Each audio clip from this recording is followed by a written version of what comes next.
What is up, YouTube? And for some reason that dude just gave out jelly beans. I'm gonna be polite and say thanks because I actually think I need some jelly beans on this tune. I'm not even sure.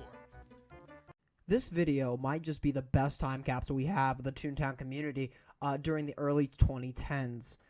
In this hour-long video of an absolutely atrocious CEO, it shows exactly what the community was at this time. It shows the pitfalls of the game that it ended up having throughout its later lifespan, and it shows partially one of the reasons that Disney ended up shutting down the game in September of 2013, a little over a year after this video was released.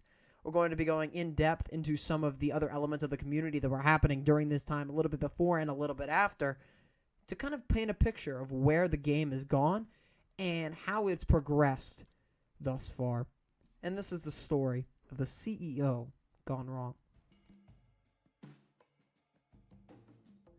Now, unlike Coach Zucchini, who was arguably the biggest ToonTown YouTuber at the time, DJYC21215, who we'll refer to as Frizzy for this video, was an uncensored version of that. He was part of a new wave of creators who came to prominence in the community during the 2011 to 2012 era once Coach Z's uploads went on the decline as he eventually left the community. Of this new wave of creators, names such as Lefty Lemonzilla, the Atomic Man, or Kyle, Spoonful of Pasta, who's still kind of around today as Sperry, and specifically mentioned in this video and featured in the video, Mallow45. Each one of these creators, along with Frizzy, were more ranters than anything else. Where Coach Z had a well-edited editorial style to his videos, he had a voice changer, he had a highly scripted nature, he was really trying to teach about the game.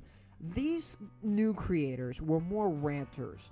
They were trying to teach more experienced players about the game while also complaining about a game that they truly did love and care about because the game was going on a steep decline. And it's unfortunate that these creators had the misfortune of starting these rants around the time that the community really took a nosedive and content just became super scarce for a very long time up until the game's closure.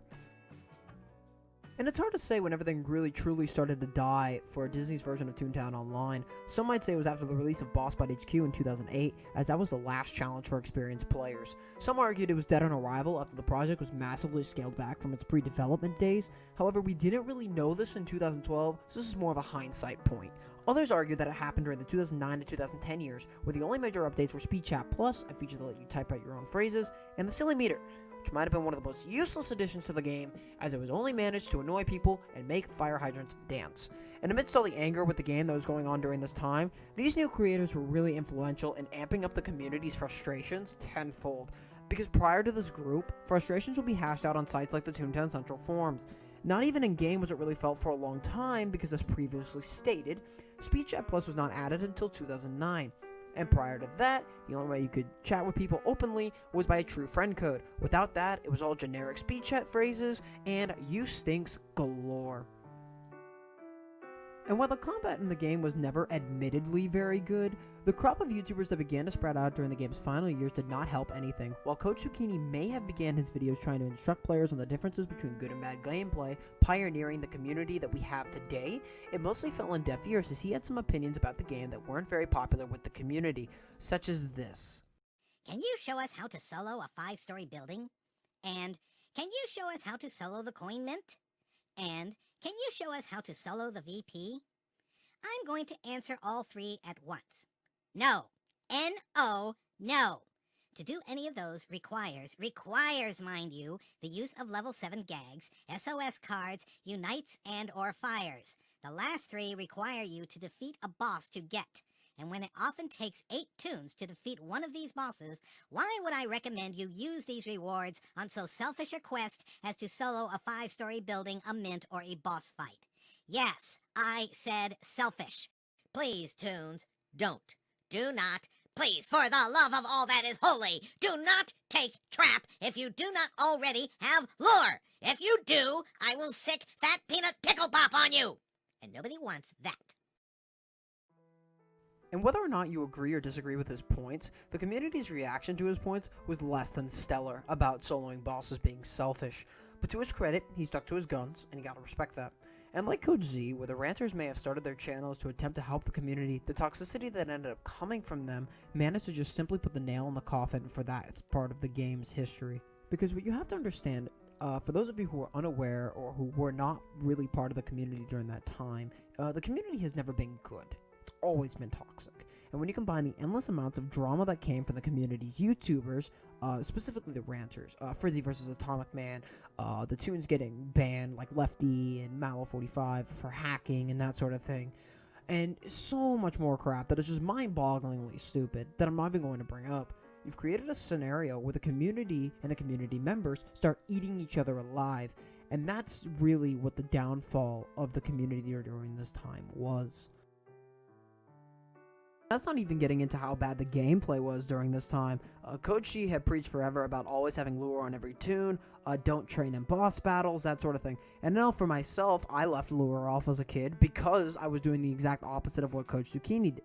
And when you had a lot of these issues happening, and you had people that were gag training in boss fights and stuff, and just making them absolutely unbearable, you had these experienced players who actually knew how to play the game, killing off all of these younger kids, who then end up being toxic and just gag training more because they don't understand. And when the ranters start greening people, and people start, gravitating towards them, then they think it's cool. Then everyone starts greening each other together, which ends up making just the downfall of a community, because you have all of these players actively out to kill each other, and then you have YouTubers who are like, well, I'm going to make a living, or not a living, I guess, but they're going to make their content based off of greening, and then wait, no, sorry, I'm getting ahead of myself. Dragon is not a part of this story, specifically.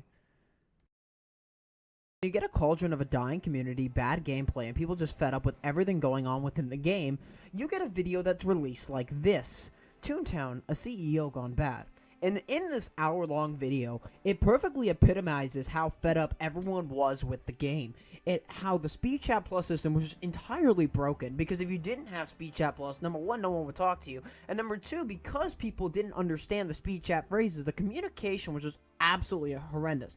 Not to mention how bad Speed Chat Plus was to begin with. It also encapsulates how Disney had just completely given up at the game on this point. There is a glitch that happened in the CEO in ToonTown Online where golf didn't work. And at the time of this upload, it had been 4 years since that bug came, and it was still there. They had not fixed it. It just proved how Disney was just done with the game. The whole accessory boom that happened during this era, the fact that they were pandering to people that didn't really want or learn about the game, they were alienating the people that had been there the whole time, therefore losing money. Just everything became an avalanche that fell onto Disney. And this video, when it was recorded, was nothing more than a really bad CEO. A CEO, in hindsight, that was a dying gasp of a community that was about to split at its core, as it was a little under 2 years later that the Infinite versus Rewritten saga began. Maybe I'll make more videos about subjects such as ToonTown, or maybe I'll make more videos about other games. Maybe I'll talk about some of the other issues that plagued Disney's version of the game. Maybe I'll talk about the current state of the game. Maybe in the future, but time will tell. I encourage everyone to go watch the original video if you were not a part of the community during that time, or even if you were. A video like that brings back a kind of nostalgia that very few things can, in regards to my youth, in regards to YouTube, and of course, in regards to ToonTown. Thank you guys for watching, I really appreciate it. Take care, everybody. Stay safe.